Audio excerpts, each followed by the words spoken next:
La historia de la catálisis en nuestro país comienza en el año de 1964.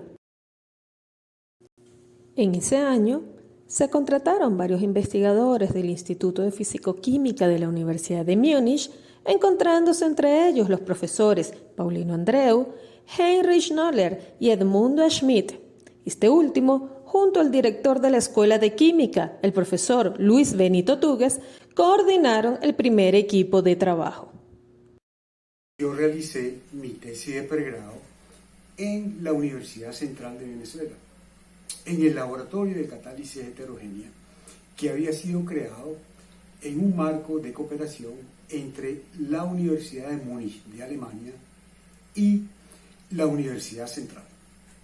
En este laboratorio se dio inicio a las actividades de investigación en catálisis en Venezuela. Y así se conformó el grupo, siendo yo uno de los primeros que tuvo la oportunidad de entrar como profesor, instructor con investigación en catálisis.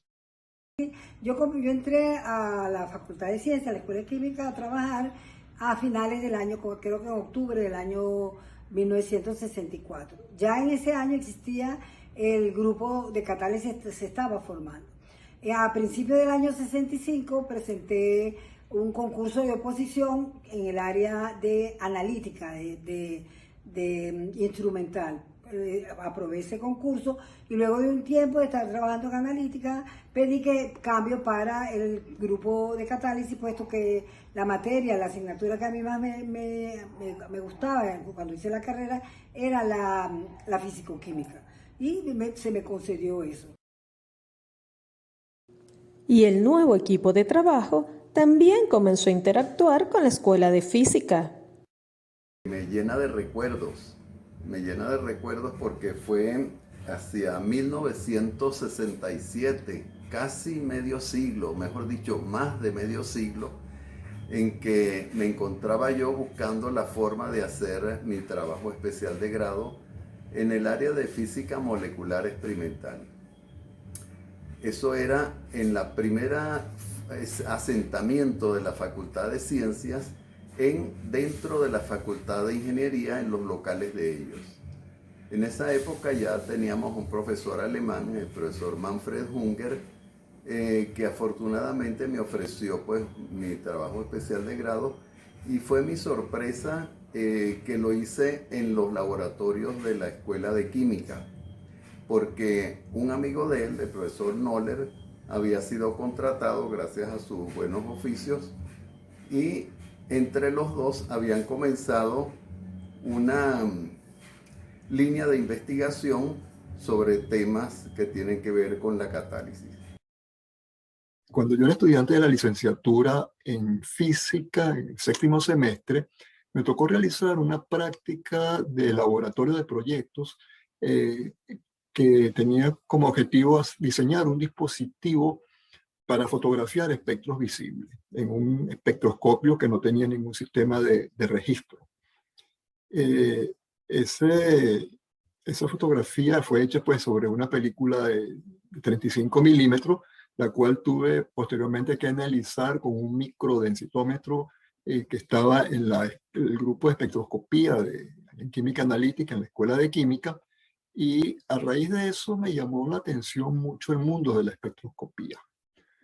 Al semestre siguiente, en el octavo semestre, tuve la oportunidad de hablar con el profesor Manfred Hunger, quien había sido mi profesor en el laboratorio de proyectos que mencioné. Y ya el profesor Hunger había para esa época dirigido 5 trabajos especiales de grado de la licenciatura en física en el área de catálisis heterogénea. Él me ofreció un proyecto sobre estudios de efectos isotópicos en la deshidratación y deshidrogenación de alcohol isopropílico sobre sales simples. Y bueno, ese fue el inicio de mi vida en el área de la catálisis.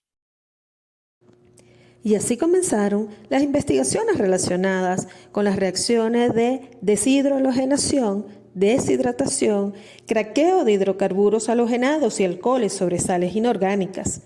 Adicionalmente, se inició un intensivo programa de becas de posgrado en universidades del Reino Unido, Francia y los Estados Unidos. Tomé un curso de catálisis heterogénea en la Universidad de Princeton en el año 1970, hace ya algún tiempo.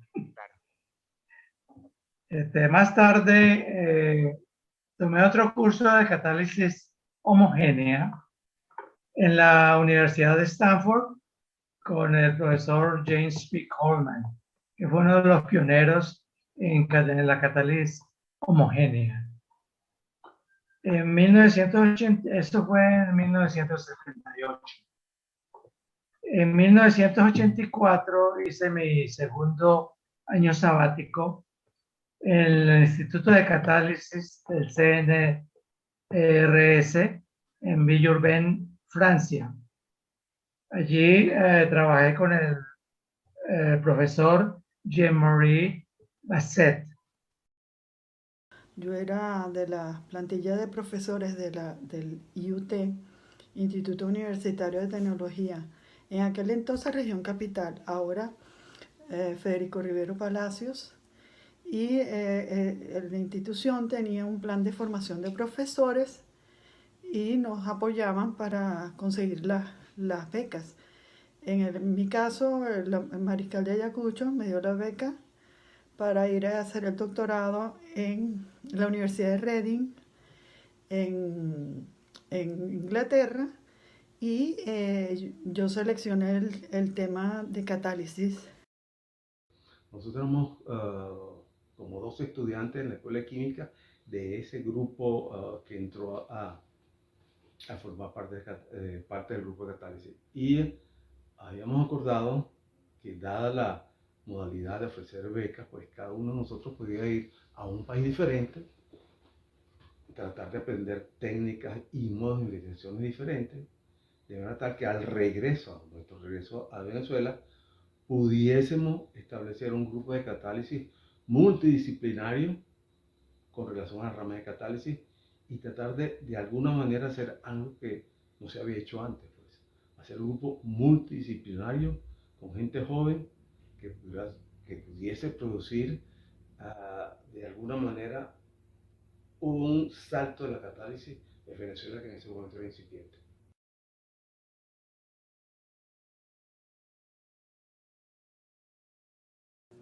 A inicios de los 80 ya se contaba con un grupo consolidado de investigadores y docentes de las facultades de Ingeniería y Ciencias, donde se creó el Centro de Catálisis, Petróleo y Petroquímica.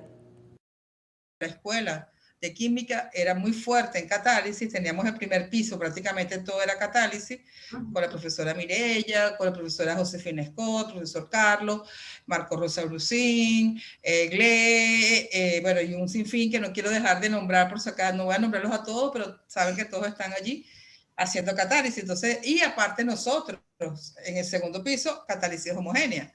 Entonces, cuando hablo de nosotros, estoy hablando del profesor Máximo Canestrari, profesora Jaime Crencia, profesora Lindora de Ornella, profesor Cadena, también allí, todos juntos. Y se superaron grandes dificultades. El hecho de haber tenido que hacer mi doctorado durante la década de los años 80, específicamente después del Viernes Negro del año 1982. Me vi obligado a planificar un proyecto de tesis doctoral con escasos recursos realmente, con muy pocos recursos para trabajar. Afortunadamente, una técnica que se comenzaba a desarrollar en esos años y que había sido usada por un grupo que trabajaba también con catalizadores de hidrotratamientos era la reducción a temperatura programada. Yo tuve que ingeniármelas con equipos desechados de otros laboratorios y del propio laboratorio nuestro para armar un equipo que me permitiera hacer los experimentos de una manera convincente como para ser luego publicados en revistas de alto nivel. Afortunadamente lo logré.